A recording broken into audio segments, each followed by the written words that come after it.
Thompson to Clark back on a Tuesday rather than Monday because of the holiday. Brad Evans, before we even get to the Giants stuff, Rammies lost a little bit of a heartbreaker. Yeah, that was a rough one, man. Just one of those games where it's like they just left so much on the table in terms of points. Just 3 trips to the red zone, 3 field goals in a playoff game. That ain't going to do it unless you got the 2000 Baltimore defense, right? 2001 somewhere in there. You're fine kicking like 3 field goals. You got Trent Dilfer as your quarterback, who cares? But, when Yeah. when you really rely on scoring points because your defense is so young, and the Detroit offense is so good that it was going to be one of those games. I mean, there were so many times we were down by 11. I thought, God, this is going to get out of hand. But they kept fighting back. Very proud of that team. Ahead of schedule on the rebuild. 5 wins last year, 10 wins this year, and then like 58 million in cap space next year. And for the first time since 2016, a first round pick. Wow. So yeah, that's 2016. You remember that? It feels like decades ago. Well, McVay, all of the last few years of whether McVay needs some time away or whatever, he's got to feel pretty invigorated after this season to get ready for next season. Yeah, his post game comments afterwards were like, man, this team has taught me, they've given me the fervor again. They've given me back my my passion for the game. And because I guess like a month ago somebody asked him, are you going to take time off to see it? He goes, oh no, I'm back next year. So he's all right. I mean, that's already put to rest. So he's back next year. And Aaron Donald has already said he's coming back. And so it's going to be, because Aaron Donald's the one, we're just waiting for that shoe to drop. Because he has said multiple times, I plan to play like 7 years and then I'm out. But it's been, I mean, he's going on almost 10 years now. So it could happen at any moment that he's going to walk away. But I'm happy to have him back because he had such a great season. So we should talk about some Giants stuff because there's actually some Giants news that we got a lot of news this week, man. I guess we should start with Jordan Hicks because there's the signing of Jordan Hicks kind of is related possibly to other things that are going on. I think there were fans who were interested in Shota, and then the fallout from not getting Shota going to the Cubs was sort of like, does his stuff really translate to the big leagues anyways? Because a lot of times Japanese pitchers will lose a couple of miles an hour off of their fastball. And then if they don't have that those 6 starters, sometimes it can be a little bit of an adjustment. And so the thought coming out of that, and I don't know if this was just haterade or if this was just the, just kind of like, okay, maybe not getting him was okay because the thought was maybe he's going to be throwing low 90s and more so than anything else for his career. So it sounded like that Shota was, and we're talking about Shota Umaga. Is that Imanaga? Umaga was a professional wrestler. I thought that sounded familiar. Imanaga. So he goes to the Cubs, and the Giants are all of a sudden like, oh, Mr. Blake Snell, how you doing? Do you remember us? Jordan Montgomery, long time no chat. No, I'm just kidding. I literally don't know like where those guys sat on the free agent board or whatever. But instead, the Giants signed somebody who was not really on any of the lists that we were talking about. Right-hander Jordan Hicks, who is a fireballer. That 105 is going to follow him until he retires. Oh yeah, man. Hitting 105 on the gun. But he has mostly been a reliever who has wanted to start. And when he has started in the small sample sizes, it hasn't been great. And it sounds like the Giants are going to give him an opportunity to start. Now, does that mean you cement him behind Logan Webb and he's throwing, expected to throw 6 innings? I highly doubt that, especially right now. But the way that they use their starting pitching and that they have used their starting pitching over the last couple of years, maybe they only want him going 4 and then they turn it over to the bullpen. That's not necessarily how we want to see baseball played for the Giants. Yeah. But because they have the ability to do that, especially if they continue to add to their bullpen as well, I think it's kind of interesting. I sort of like the idea that he is the setup right-hander, though, better than him starting and possibly, going into third or fourth or fifth inning or whatever, because it seems like the more he pitches, the less accurate he can be, especially high walk rate and such. So, what are your thoughts on Jordan Hicks? So at first I was like super into the move, but then the more and more I research and read and look into it, I'm nervous as hell. Now the 4 years, 44 million, that's not that big of a deal. Nah, but not at all.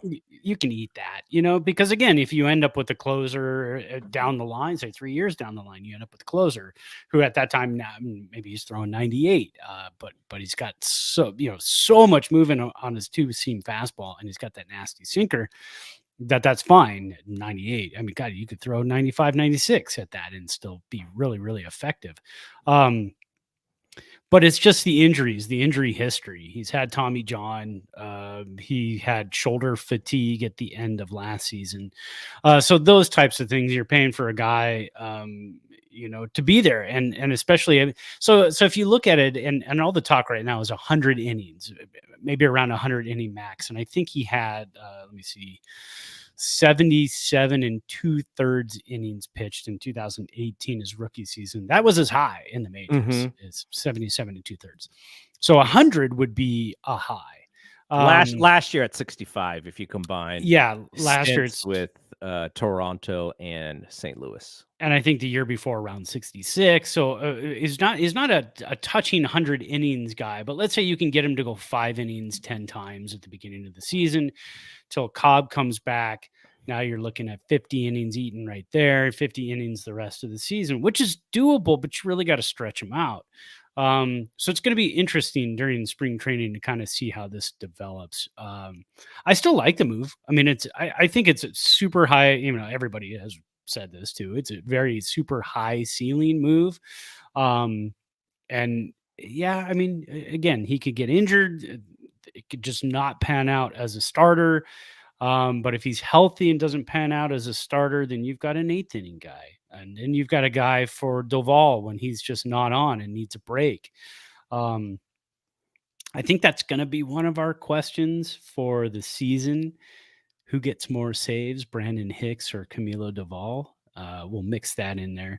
But yeah, I like it. I'm cautiously optimistic, but I like the move. And they needed to do something. They needed to get more pitching. The Giants are great with starting pitching the last couple of seasons. And speaking of Imanaga, another left-hander, Giants have, a bevy of left-handers at the moment. So you don't want to pay all that money and then have a guy throwing 92, 93 when you've got Keaton Wynn and you've got guys like that you could just pop in there and see what they can do. Giants already kind of have that. So again, I'd love to see Snell, but I honestly think I'd like to see Jordan Montgomery more than I'd like to see Blake Snell at this point. Okay, so what if the Giants don't add a big name starter?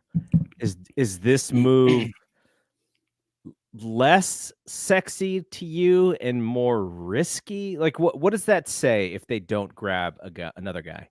I think it's about the same for me personally. I think it's about the same because I kind of had the feeling Jordan Montgomery by half season, no matter who else they sign by July, August, he's going to be back in the bullpen. And then probably next year, same thing, going to be back in the bullpen. Because at that point, if Robbie Ray doesn't opt out, You're going to have him next season as a Mm-hmm. starter. You're going to have Logan Webb. You're going to have Kyle Harrison, maybe Keaton Wynn. So yeah, I don't know if it would sway me one way or the other. I think it would baffle me if the Giants sign Jordan Montgomery and Blake Snell and Jordan Hicks, because Jordan Hicks has said he wants to try his hand at being a starter, and the Giants are giving him that shot. But if you sign both of those guys, you're really almost not even giving him a chance other than, first 3 or 4 months of the season. Well, not even that, like 2 or 3 months of the season. So I think I wouldn't be shocked if they sign one other guy. And still, I don't think it would diminish this move or make this move any greater at that point for me personally. One thing that I was looking up, because the way that people explain who Jordan Hicks is, and I had a Blue Jays fan explain it to me as, get ready for this lively arm and inconsistent strike zone and all this. Yeah. So a couple of things that stand out. If you go to his baseball reference page, his Ks per nine, not as nutty as you would think. He's only been averaging about a strikeout an inning until last year. Last year for St. Louis, he averaged 12.7 per nine. And then when he went to Toronto and he threw 24 innings, 8.3 per nine. So for the liveliness, supposedly, of his fastball, of his sinker, his strikeouts outside of 40 games and 41 innings with St. Louis last year, about a strikeout an inning is what he's been. So that surprised me, because I just assumed, we're talking, double digit strikeout per nine, and really only for those, those 40 innings last year has that been the case. The second thing is he's 27. You've talked about the injuries, the shoulder as well. He opted out in 2020 of playing completely. Now, I don't know if that was injury related or if that was just pandemic related. So that is also probably something of interest, in that, like you said, he's 21 years old in 2018, and he throws 77 innings, which is his high for his career so far. And then in 19, he throws 28 innings. 20, he throws 0. And 21, he throws 10. So over a span of 3 years, he threw less than 40 innings. And then in 2022 and 2023, 61, 65. So not a ton of wear and tear on that shoulder, which kind of makes you wonder about the shoulder stuff, the tiredness, the fatigue, because he has not thrown that many major league innings. Now we are in this new age of, hey, if you can throw 100, just throw 100 for as many innings as you can. And when you get tired, we'll just bring in another guy who throws 100. And then when that guy gets tired, we're just going to, so 5 pitchers, so not they all throw 100. But Hicks, I don't know, that was kind of interesting when I did dig in, that he didn't really pitch all that much for 3 years. And yet last year, shoulders still got tired. Yeah, and you think of a guy like Hunter Green, kind of compare him to him. Hunter Green he's a starter who throws over 100 miles an hour for the Cincinnati Reds. Last year, he had 22 starts, so didn't even get the full complement of 30 starts. 22 starts, 112 innings pitched, so around that 100 mark. Ks per nine were 12.2. And if you look at, let's see, the last 5 games of the season, he was shut down October. Let's see. Actually, he wasn't shut down, but he did throw last 5 starts, 6 innings, 5 2/3, 7, 3, and then 5. But another guy throws hard, but also gets touched up. Had an ERA of 4.82. So I don't know if there's some sort of correlation with guys who throw super hard and then having a hard time, keeping the ball in the ballpark or walking people. But again, Jordan Hicks keeps the ball in the ballpark. So that's the difference there. He does not give up home runs, but he does walk people. So you're going to see some base runners. Is there any way? I mean, would it be a philosophy of theirs to sign him and say, look, we're going to dial you back a little bit. We can't have you throwing 103, 104 as long as you can, and then and then 5 and dive or 4 and dive. Do they have him dial it back a little bit and take a little bit off? But that's hard to do with the guy who throws hard, because that's his MO and that's who he is, and that's why you're signing him too. You know what it sounds a little bit like is the corporate version of the Wild thing in Major League 2. That's what it sounds like. You gotta make him corporate, man. You gotta put on the suit and take the weird pattern out of the back of the hair. Yeah, he's worried about his breaking pitches, doesn't want to reach back. Yeah, a little, worried about saving the arm a little bit. Well, the Giants, obviously, they see the promise. They see even what he's been able to do. What he was able to do in St. Louis last year was really, really good stuff. But I don't know. I'm trying to think of, you don't often hear of, relievers who throw really, really hard and then all of a sudden they become starters. It's usually kind of the other way around. So, I think they have their work cut out for him, but also they do have that fallback of exactly what you said. Come, come All-Star break. Are they like, okay, Jordan, little inconsistent. So do you want to be a middle grade starter or do you want to be a lights out reliever? And then that's kind of how you figure that out. And at the contract, he's probably a little stiff for a reliever unless he does become the closer. Yeah. But, they paid Taylor Rogers a good amount of money. But the reason why they can pay the bullpen good money is because you have Tyler Rogers making $3 million. And I can't imagine Doval makes much money at all as well. And those are two of your best relievers. So you can make up a little bit because of that. So, right. Yeah. I still want to see them sign one of the lefties. I just think the stability of that rotation, like you said, is going to be even more important this year because of the fact that they just can't get anybody to hit the baseball and to come and take their money. And they're relying on, I think what's going to be interesting, and this will be a nice little storyline as we head into spring training. A lot of pressure on this Korean rookie here, Jung-Hoo Lee, to kind of kickstart this offense without a ton of firepower behind him. So I will, they also need another bat. Like the whole Matt Chapman thing. We hear about it so much, and yet nothing is happening. I don't hear him. I don't hear, like, it's not like you go to MLB Network and it's like the Matt Chapman watch. It's not like he's one of those guys, right? No, he's definitely not. So, why does it take so long for him to sign? And, I'm sure the Giants would like to figure this out as well, as far as like, let's wrap this stuff up and let's get ready for spring training, which is, in a month or so. Well, I did read an article today. I like Jim Bowden. He writes in The Athletic, but I used to listen to his show. He had a show called Home Plate or something like that back on Sirius XM. Before it was MLB Network Radio, it was just like MLB Radio. It was Jim Bowden and Dan Duquette. They had a show together. It was really, really fun. It was a good morning show.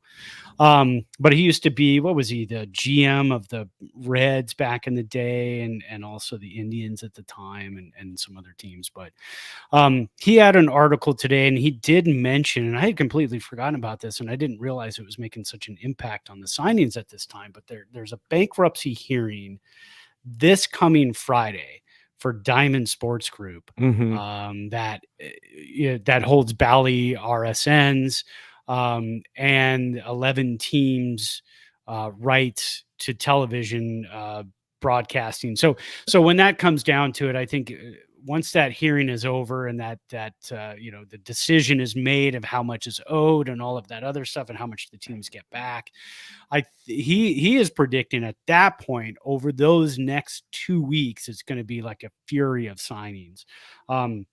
The Giants aren't in on that. They're not part of the Bally Sports Network, regional sports network. They're NBC, so they're kind of just waiting to see. But also that affects the other free agents out there.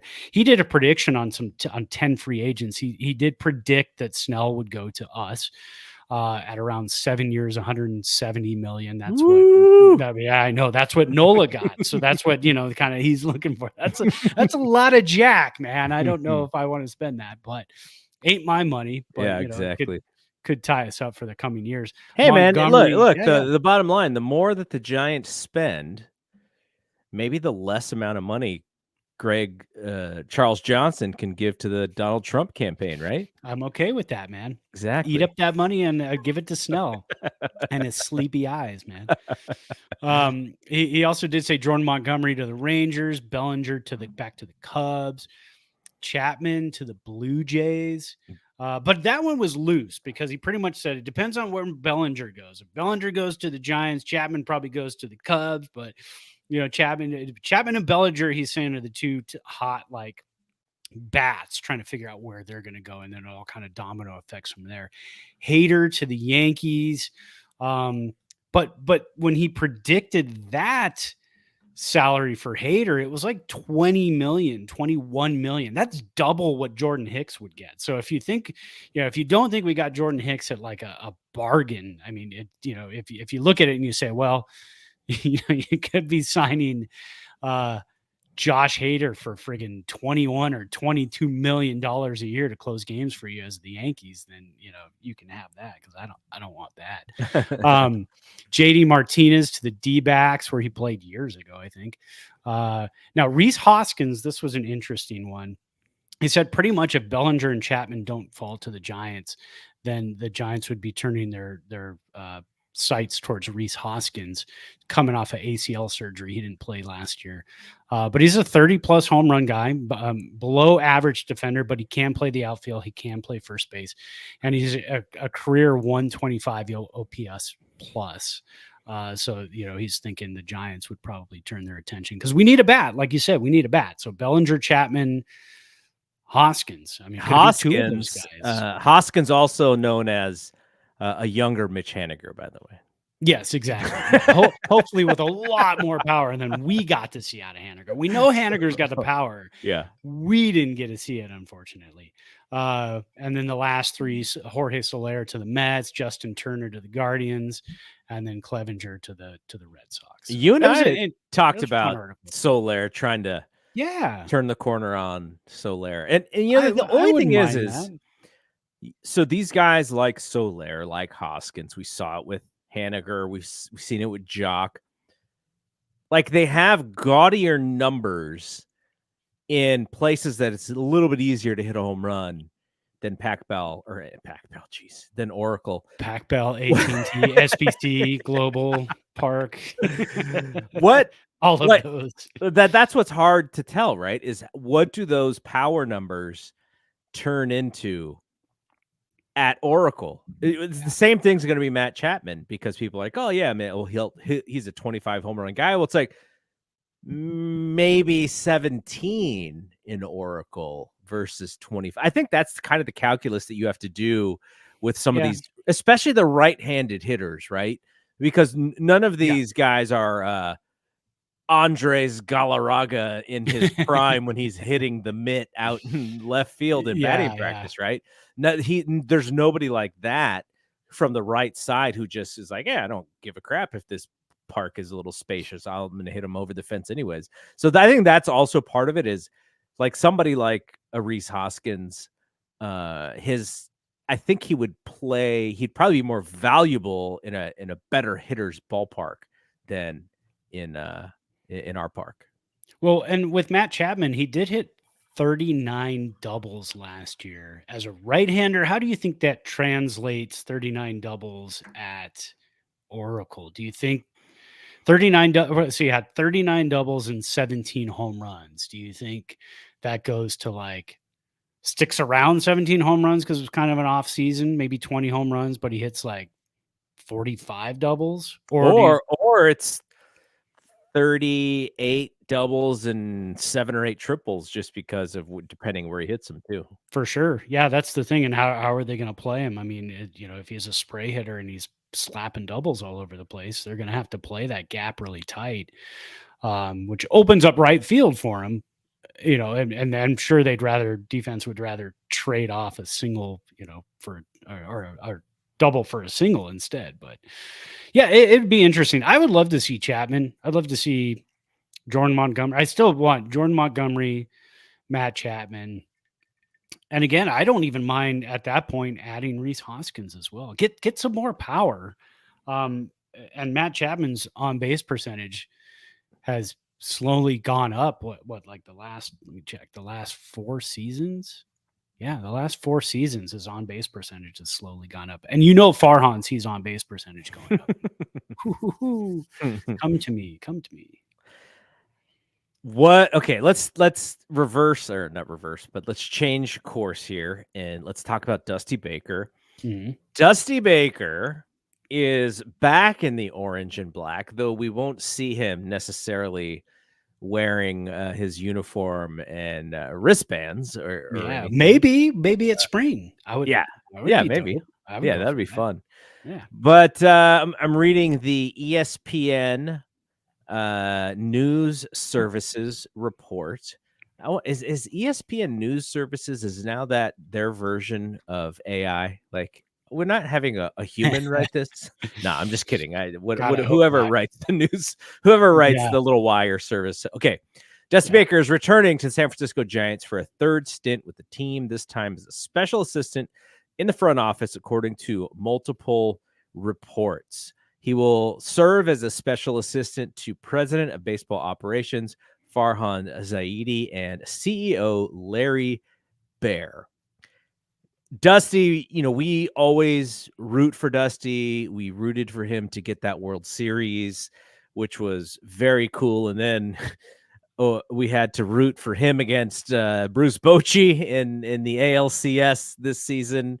Who was it going to be? Who's going to come out of that side? Does Bochy get it? Does Baker get it? Like, it was like, we would win any way because we like both guys a lot. Yeah. But it is cool to see him come back. He's done managing. He's near his mid 70s.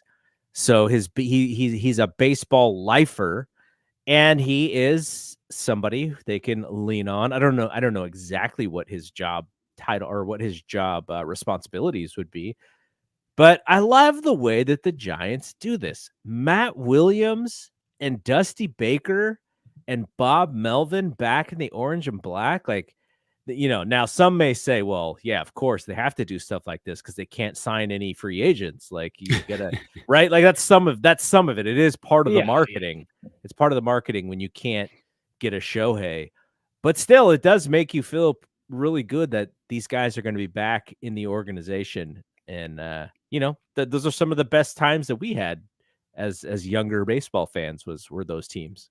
Oh yeah, for sure. And just the fact that, Dusty Baker held this same position back in 2018-19. He was an advisor to Larry Baer. And spoiler alert, we did not see him wear a uniform and the wristbands, no toothpick, no. And those are two terrible years too, by the way. Exactly. Yeah. And no slamming the hand on top of the dugout railing. That didn't happen. We didn't see that those 2 years. Yeah, those were bad years. But just the fact that he's back, I think, and you got to build from within, right? So Bob Melvin, Matt Williams, Dusty Baker, you got to build from within. You have to get the trust back of the baseball world. I'm not just talking about Giants fans. I'm talking about the baseball world. When you see as players and when you become a free agent and you start to see the Giants are starting to bring back the old guard. They're starting to bring back the guys who know that city. There's obviously a calculated thing happening here because next season when free agency starts, they're going to have Dusty Baker. They're going to have Matt Williams. They're going to have Bob Melvin, who can speak to, I know they had him this year, some of them this year, but they're still getting settled and everything, but they can speak to the fact that this is the Giants lore. This is, the Giants' way of doing things. This is our city. We've been here for a year now. I'm talking about next year. We've been here for a year now. We're building something from the inside out, and it starts from management, and then it goes to the players from there. I mean, this is fantastic. I think it's great. We love Dusty. It's all about destiny, and so maybe this is a year of destiny, and we just don't know it yet. Now, one of the things about his career, I was looking at his baseball reference page. If you were just to guess, how many years do you think he played with the Atlanta Braves? Oh, I already looked this up, so I already know it. But I had no idea it was that many. Right. I can tell you that. Like, I just assumed he played like a few years for the Braves and then like 14 years with the Dodgers or something. Right. But it was actually 8 and 8. He had 8 years with the Braves and 8 years with the Dodgers. Now, obviously free agency and stuff was way different back then. So, yeah. And then I looked at how many years did he coach or did he manage the Giants? And he managed the Giants for 10 years. And the reason why I looked that information up is because as you know, we've hit a little bit of a nice I don't even know what you would call it, but we have Dodger fans paying attention to this show now because we kind of been calling out some of the stuff that's been going on. Yeah. And we're not even saying that it's like a pox on the Dodgers. We're just saying that we're just bitter because it's not happening to us. Yeah, exactly. And so every time that I think of a topic for this show, I go, oh, we got to get a little bit of Dodgers in there because, now we have this. It's mostly a YouTube audience, by the way. It's not the podcast audience, but there's a little bit of a YouTube audience who's like checking our channel for any Dodger related content because they want to see us talk about the Dodgers. Then they want to try and dunk on us for whatever. And it is kind of cool that Dusty, even though he played his big league career split between those two teams, that he is known for being a San Francisco Giant through and through. And I don't know if I would have even realized that even a few years ago, that's how people remember him, is they remember him as the manager of the San Francisco Giants, even more than those really good Dodgers teams of the 70s that he was on. Yeah, absolutely. I mean, when you look at it, let's see, 80, he was an MVP candidate, won a Silver Slugger, an 81 All-Star MVP candidate, Gold Glove, Silver Slugger Award, and then an All-Star in 82. 81 was when the Dodgers won their other Mickey Mouse championship. Yeah, the other strike. Short season championship. 100 and something. See, they're good for winning championships when you're talking about, you don't have to play a whole season and they're like, oh, well, we could. Yeah, that's how you would figure it out. You're like, okay, are we having a real season? Dodgers are not winning the World Series. No. Are we having half of a season? If it's possible to have half of a season, they are just put all your money on them. Yeah. So in 1994, everybody was probably thinking, well, the Tribe, they were on fire in 1994 before the strike. And remember the Expos, they were on fire. Now we know if they would have just stopped and said, we're going to have a World Series, they would have just put the Dodgers in the World Series because they're like, well, this is a team of destiny to win shortened championships. So, yes, exactly. But yeah, I mean, when it comes down to it, Dusty he's not a Brave. He's not a Dodger. Dusty Baker, and he's not even an Astro. Dusty Baker is a Giant. And obviously, as you see that as he comes back home, once he retires from managing, he comes back home to be with the Giants. I mean, it's just kind of it's the way it has to be. It's cliche, man, but it's destiny. What happened with Matt Williams? Did Dusty replace him in Washington? I got to look that one up because I was just remembering today that he actually managed in Washington. Did they go to the playoffs too? Yeah. Okay. So I have the Nationals numbers. So 2012, They finishing first in the NL East in 2012. Their manager was Davey Johnson, and they won 98 games. The next year, they finished in second, and then in 2014 was Matt Williams' first year as the manager, and they finished in first again, and that's when we beat them in the playoffs, and they won 96 games. So Wow. favored to do very well. And then in 2015, Matt Williams finished in second, 83 and 79. And then he was done. It was like, see you later, buddy. Yeah. And Dusty came in. They finished first in 2016, but they lost in the divisional series to the Dodgers. 2017, they finished first again, lost in the divisional series to the Cubs. So Dusty, it's like Matt in the season Matt gets there, he wins 96, then he wins 83, then Dusty wins 95, then Dusty wins 97. That's 4 years of like really good Nationals baseball. Then Dave Martinez becomes the manager, and then Dave Martinez is the manager in 2019 when they win the World Series over Dusty, I think. Yeah, I think it was. Yeah, over no, AJ Hinch was the manager that year. Oh, that's right. Sorry. Yeah. So so that's kind of interesting. Is Matt, he has a really, really good 2-year stint as manager with the Nationals, and I don't think he's managed again as the lead guy, right? No, I don't think so. No, he has not. He's just kind of been around with Bob Melvin for a few years. Was he ever with? See, now things are getting kind of muddled because back in Arizona, was he ever with Bob Brenly?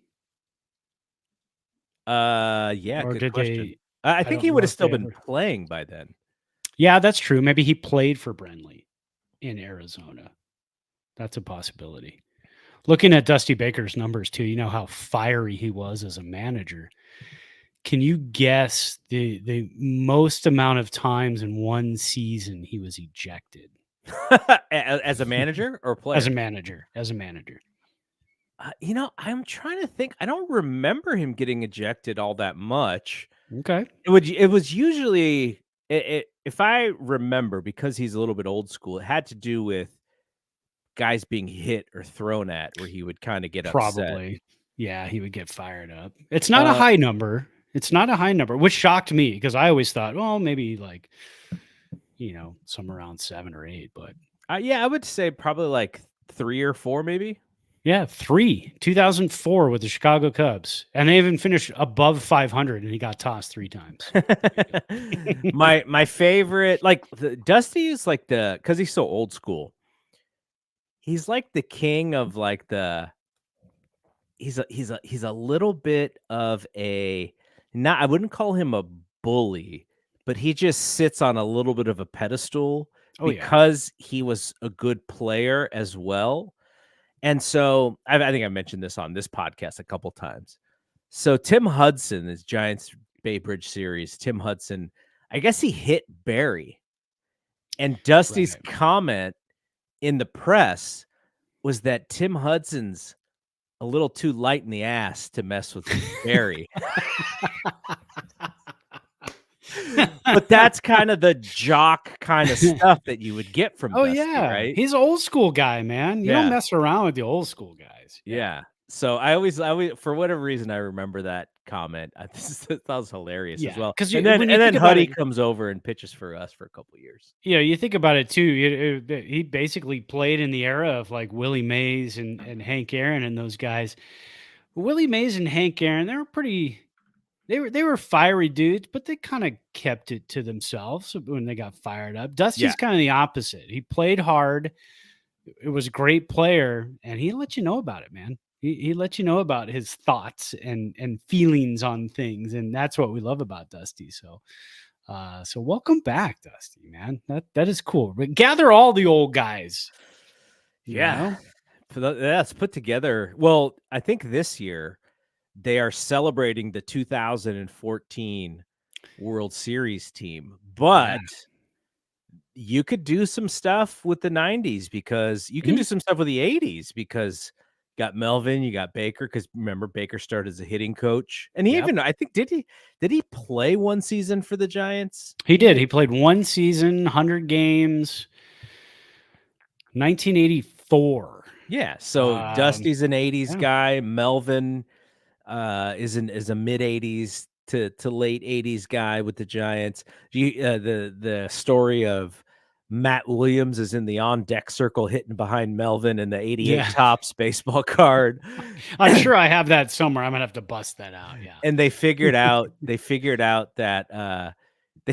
exact game that happened, and Matt Williams was very low in the order because he I mean, the people forget Matt Williams, like, first couple years, the Giants, he was hitting, like, in the low 200s or the high 100s and just striking out, like, Oh every other yeah. plate I'll appearance. never forget the year he hit what 188. And we wanted, as kids too, we were like, "Oh, Matt Williams, this guy's the next big thing." Will Clark came up, Robbie Thompson came up, Jose Uribe's here, and then Matt Williams came up. We thought, "Oh, we're gonna gel. Things are gonna happen." Trade for Kevin Mitchell, and just could not get going for a couple of years. And we're like, "Man, what are we gonna do with this guy?" And then all of a sudden, he became Matt Williams. Yeah, in '89, he starts playing well, and he helps Yeah. them get to the World Series. Alright, before we go to the last couple of very, very short segments, so I wanna get to what we are drinking. I saw you had a bourbon glass there. Yeah. I killed another bottle. I told you I'm cleaning the cabinets here. I got an Evan Williams, the standard Evan Williams. I think they are sponsors of Major League Yeah, there you Baseball. go. But either way, I love their stuff. I'm a fan of Evan Williams. It's kind of my go-to, as I always have, like, when it comes to beer, I always have Sierra Nevada Pale Ale in the fridge, and I always have Evan Williams bourbon in the cabinet. So I've been working on that. But yeah, I Maybe had put a little S at the end of Evan for Evans Evans Williams. I Williams. like that, man. Yeah, I put a little scribble, a little Brad on top of that, and there there you you go. go. But yeah, so like I told my wife, I said I'm going to work on it this year. I'm killing bottles so I can clean out and make some room up there. But she doesn't know, so I can buy more bottles. Exactly. But either way, I'm working on it. As I mentioned, 2024 is gonna be the year of the Manhattan. The problem with the year of the Manhattan is it's a little too fancy for some places because of Yeah. the glass that it comes in and such. So now, Crystal and I went to lunch in Mountain View, downtown Mountain View, just on a lark. Nice. We just went down there. We didn't even know where we wanted to go.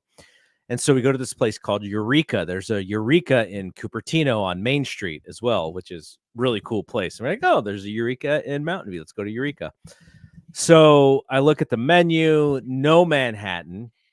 Oh And it's no. like, all right, go back to the old fashioned. I was digging the old fashions. They had, I can't remember exactly the name of it, but it had to do with Whistle Pig, that Oh, whiskey Whistle Pig. I like So that. the idea was it was like a maple old fashioned. It was Whistle Pig. There was a piece of bacon in there, and there was some Whoa. maple syrup in this drink. So I'm sure it was a complete carb bomb, but I was like, oh, Saturday, we're Yeah. just hanging out. Don't Let's take just your don't take your blood sugar after that one. yeah, it was early. I was like, I'm gonna go work out for 60 minutes after. I'll be fine. And it was so delicious. Just I bet. amazing what they can do with some of this stuff to where I was just like, gosh, this is why, if someone was like, oh, this is my favorite drink and you had it like often, it would just it's so many calories. But for the once in a great while, when will I ever have that drink again? Probably never. I was like, that was fantastic. I'm not drinking the Whistle Pig. Oh, also, the way you poured the drink is they had a little pig that they put Oh. the bourbon and the mixture in, and you poured it over your ice and your bacon. So Oh, that's kinda cool. out of the little pig snout.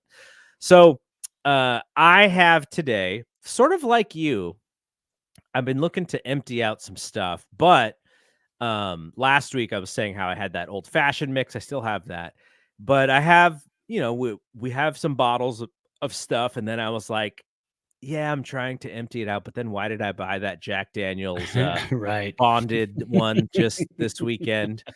So anyway, I'm trying to get through some of the old stuff that I had from last year. And so the IPA, Jameson, what do they call it? Cascades or whatever they called it, where they have it in the beer barrels, the bourbon in the barrels. So I mix Oh, that yeah, yeah. with some sparkling water to make a little bit of a highball here. So Nice. so yeah, I always forget that I have that because like I've told you many times, I like the beer taste. I don't like the beer Right. bloat. Yeah, yeah. And this gives me close to the beer taste, so it's all good. Well, Sierra Nevada's got that new they finally put out non-alcoholic, which is great.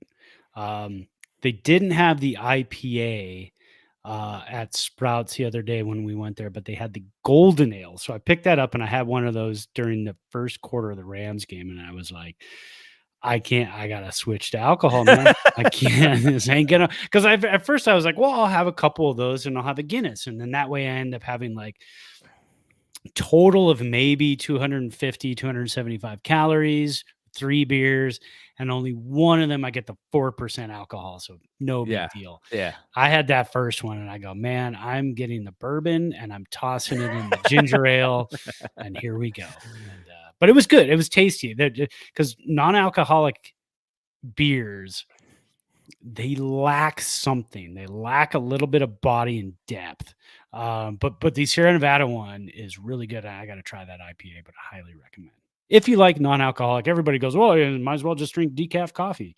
But if you like the taste of alcohol and you want to sleep well, it's good. Yeah, the other thing is, and I think a little bit underrated for why non-alcoholic beer exists is sometimes you're not drinking it because you have stopped drinking alcohol because maybe it's a little bit of addicting or whatever. But so for instance, Crystal, she has completely stopped drinking alcohol because she gets headaches.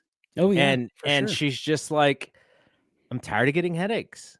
And so she's gotten a lot of those, we have the Sprouts over here down the street, and Mhm. so they have, like, these little mocktails and stuff where, you get a little bit of the fun without the buzz and without the alcohol, and there's lots of different stuff that they're putting in these things now there's the hops water and there's, Oh yeah. all these little things that are kind of fun to put in these drinks to make so it's like you don't have the alcohol, but it's still kind of cool. So that seems like it's a growing market right now. So I'm Oh, for just guessing a sure. lot of people are just like, hey, the alcohol doesn't make me feel well. And Yeah. I get that. I've never been somebody who now, my kids will say, "Well, of course you don't get hangovers because you don't overdrink." Yes, that is definitely part of the deal. It's a But big even, reason. I think I can count on one hand how many hangovers I've had in my entire life. So, for whatever reason, I just not somebody who is like, one drink in and like just three sheets to the wind or anything. Right. I have pretty high tolerance. That's probably somewhat of a bad thing as well, so I have to be careful. But that is, that's a thing as you get older, and like if you look at like these little help articles, like you search. I was searching Google for something, and there was like this series of articles like when you turn 50, here are the things that like help you have a better life. Every single one of them said stop drinking alcohol. Exactly. And I always thought as I get older, I could have more, Yeah, right? you're That's like, what I always "Oh, thought, whiskey and a cigar Well, and, you see like, all these old a people pipe." cracking open a bottle of wine for dinner, and they each have they split a bottle of wine. At least, we've had neighbors and people like that do that. And we're like, oh, when you get older, you can drink more. Exactly. Apparently, no, Oh, everything no. I've ever read, the same thing is like, if you have to choose, don't drink. If you have a choice, just don't drink. There's nothing about it that's good for you. But most of the stuff I read, if you're going to, as a male, you stick to under 14 units a week, Yeah. and I've try to I've mix I've in. used your little calculation for Yeah. is what. That's a cool thing, and I just try to give myself like 3 days a week where I have nothing. Mm-hmm. Just because I sleep better, Yeah. and that's the main thing. As I get older, I've noticed I sleep better when I don't have anything to drink. And my new addiction is popcorn, but hey, that's fine because that's actually not bad for you. We bought a little from Amazon, just a little like silicone collapsible bowl that you put some kernels in, and it's got a little lid, and you pop it in the microwave, pops up the popcorn. And then I bought some sriracha like Mm-hmm. powder that goes over it, and mix in a little olive oil. Ooh, man, that's some good stuff. Lots of fiber in that too, which is good. So Smash cut to the Michael Jackson gif from Thriller of him eating popcorn. That's right. So Davis, who is, Dave's a little bit of a young buck. He says he only drinks on certain occasions. So this part of the show is always interesting. Davis, in about 20 years, Yeah. come back to this specific show because you're going to be like, you know what? You guys were right. Yeah. Or either that, or he's going to say like Babyface. He only drinks on 2 occasions. It's day and night. Wow. Yeah. Davis has no idea who sings. No idea. Babyface, right? Yeah. What was the group? What was the deal? That's the right. deal. I have that tape somewhere. Yeah. All right, last 2 pieces of information. These just came out today. Giants acquired infielder, outfielder Cooper Hummel from the Mets in exchange for cash considerations. I think you said that he is also a catcher, so Yeah, he can play multiple positions, but he can't really hit. So I'm not sure what's going on. That's what we do. Back into the 40 man. Can't really complain. You got to have that catcher depth because honestly, there's not a lot of catcher depth in our organization at the moment. So that's fine. 40 man pickup. And again, Farhan move. Mets were passing him through waivers. He just traded for him for cash considerations. There's a good chance in the next 48 hours he's not even a Giant. So you know how. Yeah, that's what I was going to ask you. What's the over under on length on this 40 man? Man, there's probably like a 20% chance he's in spring training. I'll tell you that much.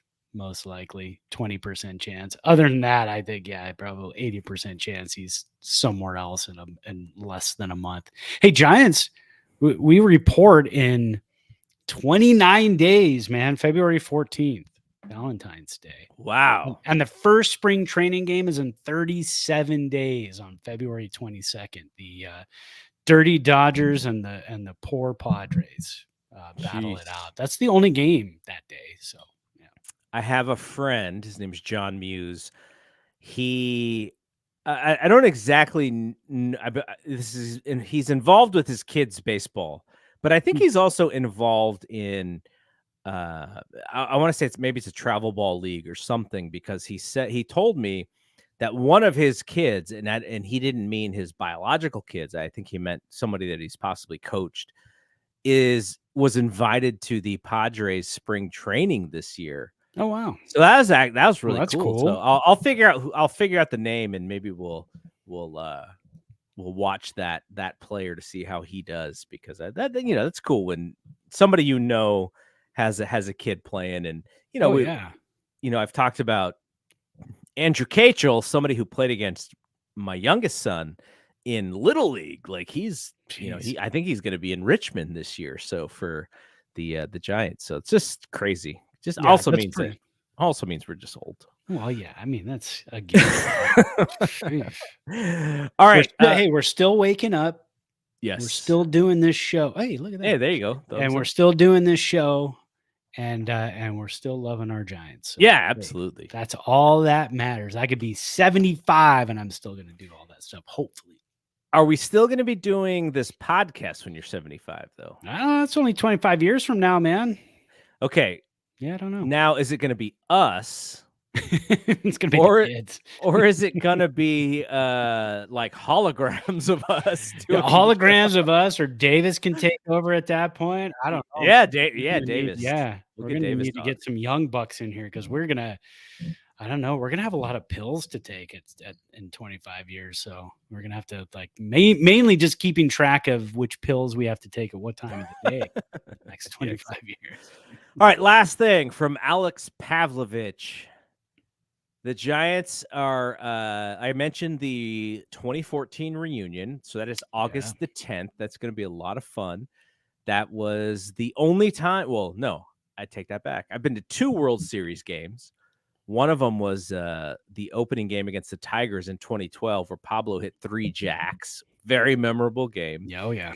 And the second game was the only game the Giants lost at home in the 2014 World Series against the Royals. That's a very memorable season, though, because you look back on that team, and you're like, how did we win a World Series again? It was on the shoulders of one mad bum, Madison Bumgarner. So August 10th, they're going to celebrate that team at Oracle. There's going to be a Jung Hoo Lee bobblehead day on July 28th. What is the day that we're going to the Giants game? Well, actually, we are kicking around the idea, and I think we're leaning towards it. We're going to do 2 games. Wow. So we're going to do July 10th, which is a night game against the Blue Jays, and July 11th, which is a day game against the Blue Jays, getaway day. So because I wanted the kids, both the girls are like, can we do 2 games? We're like, yeah, we could do 2 games. And then we have Tate McRae concert on July 9th. So that's the pop star Tate McRae. I'm trying to get well versed on her music. She's good, but I'm trying to get more into her. Pop star, not country star? No, pop star Tate McRae. Interesting. Yeah, she's from Canada. She has some hits you'd probably know if you listen to her her top songs on Apple Music. I'm sure you'd probably recognize 1 or 2. Well, maybe not. I don't know. As we get closer to July, I'll hone up on Tate McRae. Yeah. And then so that night game against the Blue Jays and day game against the Blue Jays. So we were going to see if you guys wanted to go to both, 1 game, whatever. Yeah. Well, I mean, I definitely want to go to both. Cool. I think I can get Crystal out to at least 1. Awesome. I'll get the boys out to at least 1 as well. Cool. But if you're going, I'm going, man. Yeah. Awesome. We'll be there. All right. Also, the core 4, Affeldt, Casilla, Lopez, and Romo will go on the Wall of Fame on July 13th. So right after we go to those games. So that's kind of cool. Yeah, celebrating some relievers there. Can we get in the next couple of seasons? Can we get the core 5 to close out some ball games for us and get us to a world championship? We go Doval, Hicks, Rogers, Walker, right? I mean, that's 5 dudes that can end ball games for you. That you're going Boutros on me. Boutros, Rogers. Right? I think we could do that. Next, we can get the core 5. That'd be nice. That'd be nice if the Giants could lock down 5 spots in the bullpen with consistency. Yeah. I mean, you need 5 nowadays. You need 5 or 6 that you can lock down. There's no more core 4 anymore. Even the Rangers who won the World Series, they didn't have 4 guys who were just consistently in there shutting things down. So yeah. All right. So that is it for here. Next week, I believe we'll be back on Monday. We may be back. I'm hoping that I'm going to be excited because that will mean the 49ers beat the Packers, which I sort of feel. I mean, I don't want to be too worried about this game, but at the same time, I'm sure the Dallas Cowboys thought the same thing. Yeah, and the Packers came in and just killed them.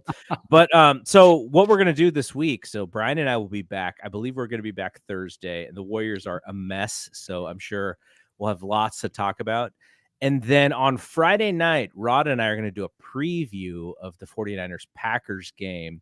And then we're going to come back on Sunday, actually, instead of Saturday night, because Niners and Packers play Saturday night. But I actually have to cover the UFC show for a different podcast on a different website. So I'm going to watch the Niners. Then I'm going to go across the street because I work out at the UFC gym. And they're showing the UFC pay-per-view. Oh, cool. So then I'm going to go to the gym, watch the last couple fights, and then do the podcast. And so we'll be back Sunday night. So Friday night, Sunday night for We Want Winners with Rod Adams and myself, and Brian and I on Thursday. And then Brad and I back on Monday, hopefully with some good news about possibly who the Giants have signed. And I'm hoping for an arm and a bat. I don't want to give them the benefit of the doubt here and just go, I'll be happy if they get one of the. No, we need both. No, you gotta get, but you got the money. You got to get both at this point. And I think a lot of it hinges, like Bowden said, a lot of it hinges on this Friday's ruling, and then things maybe start happening. So it may not be right away this weekend that it happens, but I mean, God, lock up Chapman or lock up Montgomery at this point, and let's get going, man. We are 4 weeks away from spring training. Yes, agreed. All right. We'll see you next Monday. For Brad, I'm Double G. See you when we see you. Peace out. Peace.